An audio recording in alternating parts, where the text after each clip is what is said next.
대체주택 시장의 꽃이죠. 오피스텔 얘기를 해보겠습니다.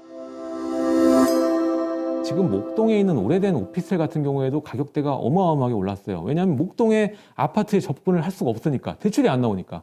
학군 때문에 애들은 목동에 보내야겠는데 아파트는 못 사는 거예요. 근데 오피스텔은 대출이 많이 나오니까. 그렇죠?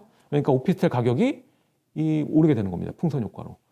여러분들이 그 장소만 잘 고르고 입지만 잘 고른다면 오피스텔도 관계없이 가격이 올라간다는 게 여실히 증명이 된 순간입니다.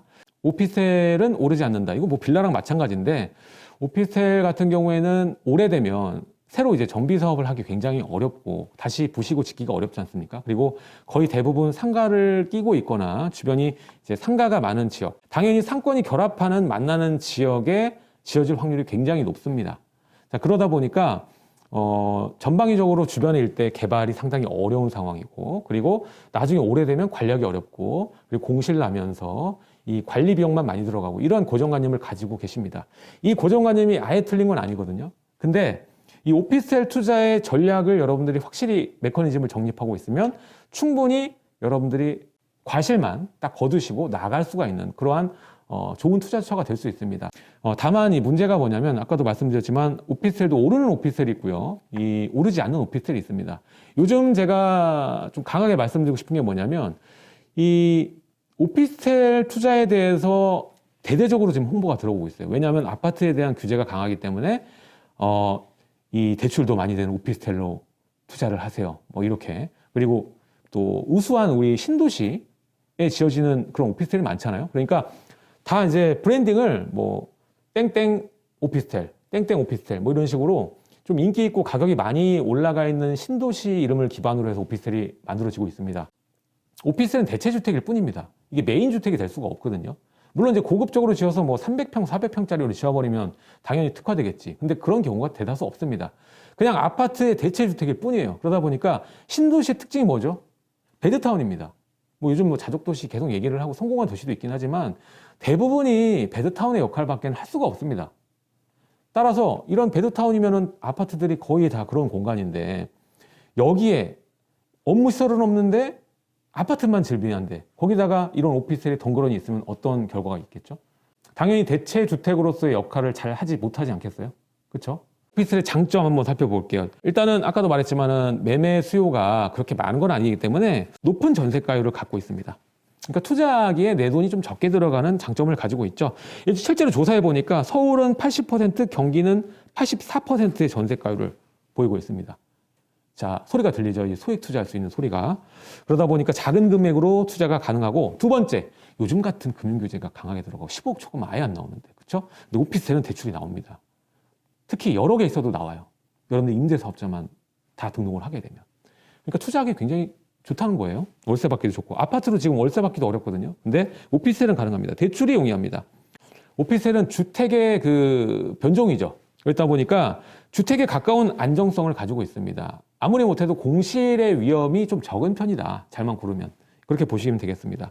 공실이 나면 상가나 이런 데는 암담하거든요. 근데 이런 오피스텔은 이 공실에 있어서도 다른 부동산 종목 중에서는 좀 안전한 편이다. 이렇게 볼 수가 있겠고요. 또 월 수익 또한 이 일반 아파트보다는 높죠. 자, 보면은 서울이 이제 5% 정도가 되고요. 그리고 인천은 거의 7% 정도가 되고요. 또 경기는 5%가 조금 넘습니다. 이 정도로 수익률을 가져올 수 있는 투자처가 어디 있습니까? 지금 은행금리 상당히 낮은데, 그렇죠? 그러니까 이런 부분도 좀 상당히 장점으로 볼 수가 있겠습니다. 그리고 또 하나, 젊은 분들에게 또 오피스텔 얘기를 드리고 싶습니다. 꼭 은퇴 세대가 오피스텔에서 월세를 받아라, 이 얘기를 드리고 싶은 게 아니라, 이 젊은 세대들도 그냥 가만히 그냥 돈을 놀리지 말고 이런 오피스텔 접근해보는 것도 좋겠다라고 말씀드리는 게, 사실 청약 점수는 일생에 한 번 쓰는 그 기회를 줍니다.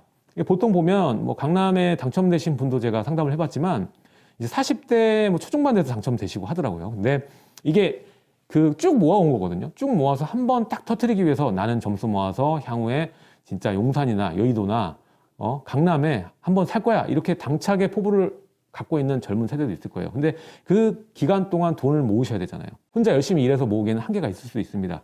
그럴 때 이 오피스텔은 또 좋은 동반자가 될 수 있거든요. 이 얘기를 왜 드리냐면, 자, 청약에 있어서는 오피스텔은 주택으로 보지 않습니다. 이게 상당히 좋은 장점이죠. 이게 100채가 있어도 여러분들 주택에 포함이 안 되니까 청약 점수와는 무관합니다. 자, 그렇기 때문에 이런 소액을 이용해서 전세를 끼고 오피스를 사두는 전략도 나쁘지 않은 전략이다. 2, 3천 들여서 2, 3천 벌어야지, 이러한 뭐 소소한 전략이면 충분히 돈 벌 수 있습니다. 그러니까 포기하지 마시고 이런 것도 잘만 투자한다면 꽤나 장점이 많은 종목이다. 이렇게 좀 말씀을 드리고 싶습니다. 자, 그렇다면 이 오피스텔을 잘 고르는 방법 한번 제가 일러드려 볼게요. 몇 가지 조건이 있거든요. 자, 요즘에 젊은 분들이 좋아하는 게 뭡니까? 이 세권이라는 단어 굉장히 좋아합니다. 습세권, 역세권, 슬세권, 맥세권. 그래서 이 세권이라는 게 굉장히 인기가 많은데, 이 여러 가지 세권이 혼합되어 있는 지역이 당연히 인기가 많고 황금성도 높습니다. 그래서 우리가 세권을 주목해 보자라고 말씀드리는데, 이 오피스텔에 거주하는 연령대는 굉장히 낮습니다. 거의 20대, 30대, 뭐 40대까지도 안 가요. 젊은 수요층이 진입하는 그러한 주택이기 때문에 이러한 세권에 여러분 주목을 하셔야 되고요. 직장과 접근성이 좋은 이 업무 중심지. 이 업무 중심지는 뭐가 좋습니까? 이 업무 중심지는 내려와서 커피 먹고 밥 먹고 해야 되니까 생활 인프라는 기본으로 잘 깔려 있습니다. 그래서 생활 인프라가 잘 갖춰진 이 상업 지역, 상업 중심지가 최적의 입지다 볼 수가 있겠죠. 또 실패하는 경우 좀 말씀을 드리고 싶어요. 실패하는 경우. 자, 우리가 오피스텔 투자하는 분들 보면은 다 월세 받으려고 투자하려고 먼저 생각하는 분들이 많거든요. 그러다 보니까 이제 수익률에 굉장히 빠져 있어요. 분양 상담사 말만 듣고 믿습니다. 그거 믿고 덜컥 계약하시는 분 굉장히 많습니다. 수익률이 잘 나온다고 좋은 게 아닙니다. 여러분들 입지가 우선 돼야 되고요. 그 다음이 수익률이에요.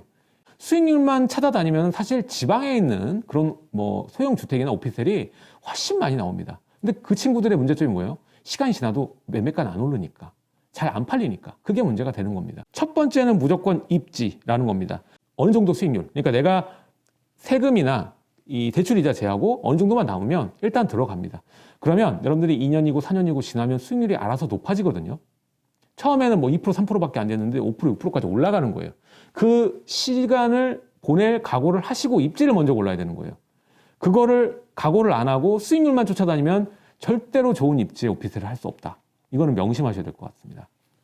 자, 그래서 이러한 그 모든 부분을 갖춘 그런 오피스텔 지역을 좀 추천해보자 그 생각을 해보면, 저는 이 여의도 쪽 보시는 게 좋다. 서부선, 신림선, GTX, 또 여의도도 앞으로 재건축하겠죠. 그리고 영등포에도 계속적인 개발이 있을 겁니다. 자, 이런 모든 부분들을 생각했을 때 영등포는 정말 노다지예요, 노다지. 그러니까 이런 노다지에 아파트로 접근하기는 어려우니까 이런 대체주택 시장도 여러분들 눈여겨보고 들어가시자. 그래서 특히 이제 여의도 같은 경우에 보면은 이제 업무시설이 굉장히 많은 게 특징이죠. 그리고 주거시설 노후가 굉장히 많이 되어 있습니다. 아파트도 오래된 아파트들이 거의 주거든요. 또 신규 아파트는 가격대가 어마무지하고, 여의도는 다 재건축을 해야 될 만큼 오래됐잖아요. 녹물이 나오는. 전세가가 뭐 얼마 하지도 않습니다. 자, 그런 상황이고, 자, 여기서 우리가 집중해 봐야 될 게 당산 일대, 그리고 영등포 구청 일대, 그리고 신길 일대, 이런 지역을 좀 보셨으면 좋겠는데, 여기가 왜냐하면 임차 수요가 좀 좋아하는 지역이에요. 왜냐하면 신길역 앞쪽, 영등포역 앞쪽 보게 되면 이제 타임스퀘어가 있죠. 생활 인프라 잘 돼 있고, 이 구도심과 신도심이 만나는 그런 지역이거든요. 그래서 사람이 원체 많고요. 그리고 여의도의 직장과 그 연결되는 연결고리가 역세권들이 있기 때문에 이쪽으로 가시는 게 좋고요. 또 최근에 이제 양평동 일대 중공업지가 개발이 많이 됐거든요. 지식산업센터가 굉장히 많이 지어졌습니다. 오히려 성수동보다 지금 많이 지어진 상황이에요.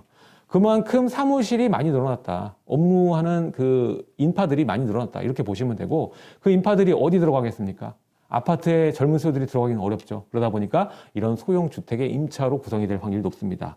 실례로 제가 2년 전만 데이터를 봤을 때 전세가가 뭐 2억대 초반 정도밖에 안 했거든요. 근데 지금 2억 7, 8천 정도가 됩니다. 한 방 2개, 거실 하나 있는 이런 구조의 주택이 전세가가 그 정도로 높아졌습니다. 근데 매매가가 뭐 3억 초반, 중반, 후반까지 다양하거든요. 그러니까 실제 투자할 때 들어가는 금액은 이런 여의도나 영등포 일대 투자하는데 뭐 한 4천만 원 정도면 투자할 때가 있습니다. 그러면 뭐 2년, 4년만 지나면 전세가가 그 이상 넘어가는 경우가 상당히 많기 때문에 뭐 거의 안전적으로 좀 접근할 수 있는 지역이 아닌가라고 볼 수가 있겠죠. 이 외에도 또 지역이 있는데, 이것도 제가 제 책, 별책 부록에 이 오피스텔 투자하면 어떻게 해야 되는지, 그리고 어디가 유망할지에 대해서 추가적인 얘기가 들어가 있으니까 필요하신 분은 한번 보셨으면 좋겠습니다.